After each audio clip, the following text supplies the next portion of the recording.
Made for Me, Chapter 30. So, now that you know all about my life and helped me dry my tears, it's time to hear about you. Lonnie had refused to speak until Danielle disgorged her conversations with her father and her own hard self-reflections. Lonnie's facial expressions had registered surprise, shock, compassion, and ultimately hope.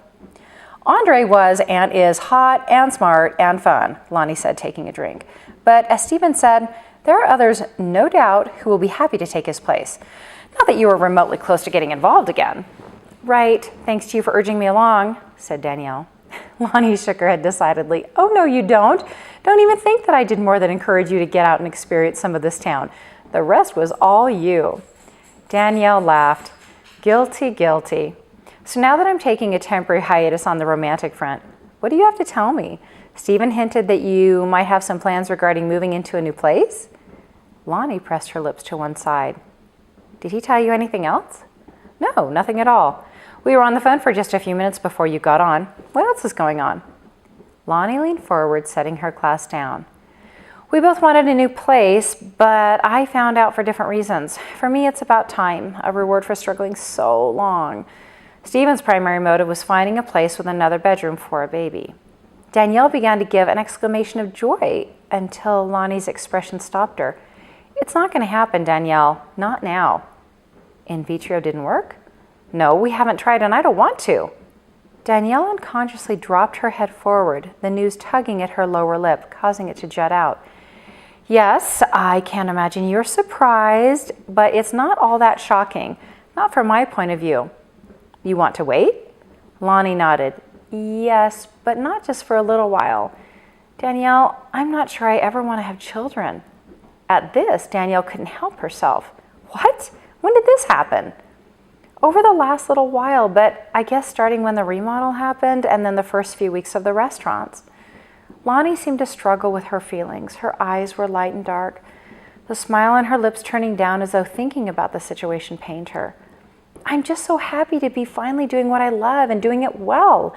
Stephen seems to think that we'll save enough money and then I'll immediately want to get pregnant, work for a period of months, and stop for good. Her friend stared at her earnestly. Danielle, I just want to live for a few years and not just make money, but have fun and enjoy Stephen. He says we've been living and traveling to the degree we could afford it. But the bottom line is that he's ready as soon as we can train another chef, and I can gradually ease out of it. Lonnie stopped abruptly. Do you blame me? Do you think I'm wrong? Lonnie, it's your life, not mine. How can I think you're wrong for wanting to wait? But you're surprised. Of course, but we haven't been talking about your personal life much lately. It's all been about me, and I'm sorry and mortified right now as I say the words. Lonnie waved off the comment, so Danielle continued. How's Stephen taking it? He's not happy, to say the very least. At first, he embodied all the things we said Andre wasn't, patient being first and foremost. But I think when he saw I was and am serious about waiting, the patient thing went right out the door. Now that it's sinking in, it's like every day he's bringing it up, sometimes in a nice way, other times he's bitey, like hard, and he's never hard. He's disappointed, Danielle offered, nodding with the empathy she felt for Stephen. He wants to start a family. Lonnie's head started to move, her eyes growing big. So did I, but now I realize what it takes to run a restaurant and be a chef. It's all-consuming, Danielle. The shopping, the inventory, preparing and cooking, hiring and training. I mean, sure, Stephen does a lot, but we are a small operation. We can't afford to have a full secondary staff, and even if we could, she continued, her voice rising, I'm enjoying it. I spent my entire undergrad and then culinary school with a vision of a restaurant. Not a failed one, but a thriving one, like the one you have helped us create. It's a dream, a lifelong dream. But so was having a family, Danielle gently reminded her. That was happening in parallel with Monroe's the entire time. You mentioned he's not having patience. I bet he's more shell-shocked. Lonnie nodded, as though the change in her own thoughts seemingly caught her as much as by surprise as it did Stephen. Oh, sorry, Chuck. Lonnie nodded, as though the change in her own thoughts seemingly caught her as much by surprise as it did Stephen. My entire adult life I wanted this, as much as having kids. Now, all I'm asking Stephen for is some time, just a few years, but it's like the more I'm begging, the more he's digging in his heels. Danielle could barely believe what she was hearing. The similarities to Andre was spooky, and yet there was one primary, huge difference. Lonnie, can I speak without you getting mad at me? Lonnie grimaced and slowly nodded. You and he got married with food and kids as the top priorities. That plan has been maintained all these years. Now, in the space of only a few weeks, you've changed your mind. Not changed, Lonnie jumped in. Not entirely, just delayed. No, Danielle kindly corrected. You just said you may never want children. There's a gaping crevice between waiting and never. Think about it from Stephen's point of view, or if you were on the receiving end. What would you do if all of a sudden Stephen said, I've changed my mind. I'm not interested in having a restaurant with you anymore. I want to change vocations. Lonnie lowered her eyes. You would absolutely freak, and we know it. Maybe a little ballistic, she said with a wry smile. And it's probably fair to say that you'd go so far as to use the silent treatment first, then screaming, then who knows, moving out? Maybe, Lonnie acknowledged. Look, Lonnie, after what I've just gone through and am still going through, I'm not the one to be giving relationship advice, and you're not even asking for it. So I'm just going to suggest maybe a little time and compromise. Avoid using the word never. But you are right, Lonnie sighed back. I did use the word never, and right now I feel like that. I have backed away, and I don't know if I can ever go forward. Danielle raised her eyebrows in tandem with her shoulders. Then I guess you have that conversation with Stephen and see what happens. Above all, you are friends and partners.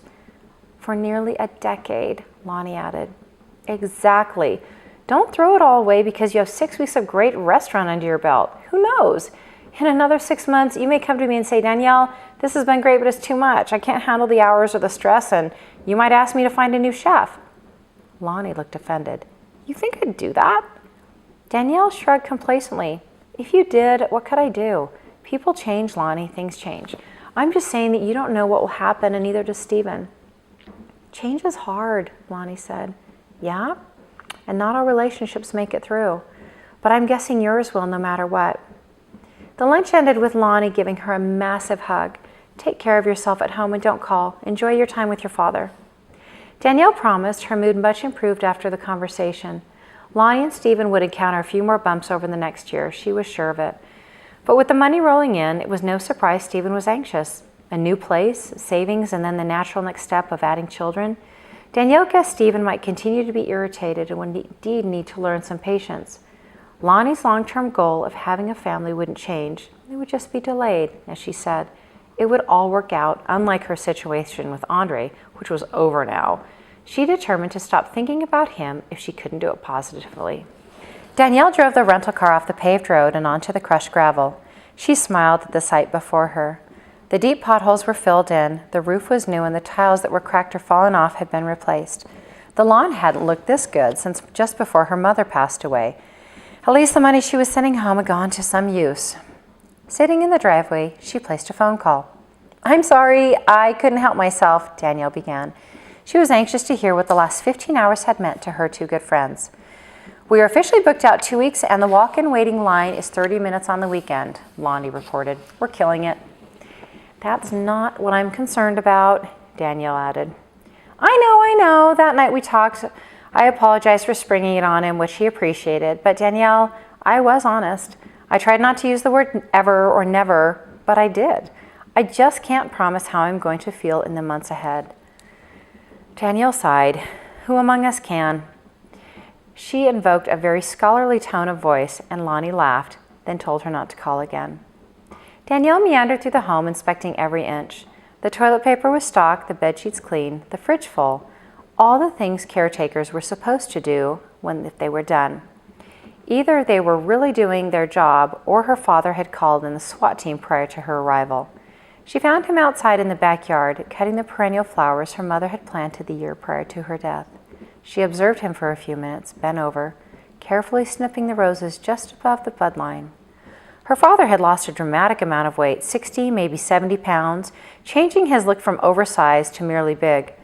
When he stood and turned to her, his face shone in the August sun. He looked 10 years younger. Dad, she said simply. Hey, gorgeous, come give your pops a hug. She did, then sat down beside him on the grass, and they caught up on the last 4 days. The sun was going down and her stomach was growling when he suggested dinner. Over Chinese, the subject turned to how she'd been handling the last few weeks, her volunteer work, the office, and Lonnie. "I'm tired," she admitted, something she hadn't realized until the wheels of the plane lifted and she fell fast asleep. "Like I've been going nonstop for 4 months strong. Now, all I want to do is very little." Her father chuckled, which blossomed into a coughing attack. He claimed it had nothing to do with his kidneys, which she believed. Coughing wasn't usually a symptom of bad kidneys. "Bronchial issues," he said. "My immune system isn't what it once was." When he could talk, he voiced his wishes. "I'd like you to lay out in the sun while I garden. Keep me company. I wouldn't mind you driving us to the coast. I've missed our day trips." Danielle smiled. "Deal." For 3 weeks, that's what she did. She drove her father along the coastline, booking stays at Salishan Lodge 1 week and Depot Bay another. Between laying on a lounger in the backyard, sunning herself, and day trips around the area, Danielle took her father to see the doctor twice, once for his regular checkup and another for additional testing. His blood pressure was up, an indicator his kidneys were struggling to keep the minerals in his body balanced. Every few days his ankles and legs swelled, and his sleep was as poor and restless as ever. 2 more signs of kidney disease, but they were nothing new. One day he'd have more strength and stamina, another he'd experience shortness of breath. It was going to be his physical state for the foreseeable future. As long as he didn't allow himself to become dehydrated, have a traumatic injury with significant blood loss, or experience a random, potentially fatal event that could damage his kidneys further, he'd be okay. Danielle was irritated her father kept his physical pains and discomforts to himself, refusing to discuss her coming home after the year was up. He wanted her to build a life, one that was separate and distinct from him. "So be it," she continually told herself. One afternoon, Danielle made a date to take David to lunch. It had bothered her that David might think his former star employee had exercised bad judgment and somehow sullied the name of his firm. Over smoked salmon chowder, Danielle gave him the summary version of the events prior to and after Lars had called him. "Why in the world did he call you in the first place?" Danielle asked. "To tell on me?" David's look was one of mild scolding. He wanted to know if this was a pattern, if you'd engage in other compromising situations. The visual of Lars checking up on her made her cringe further, but it was what it was. At the end, David shook his head in a knowing way. "Did you really expect you were going to get over there and just work?" Danielle was affronted. "Yes, and don't tell me you thought otherwise." Her former boss regarded her with eyes that now betrayed a deeper affection for her than she'd imagined. It wasn't romantic, it was familial. "Yes, I knew differently. It wasn't just the time, it was the change in location. This place has too many memories, good and bad. Being in a new environment opens one up to the opportunities of life that aren't visible when everything seems the same."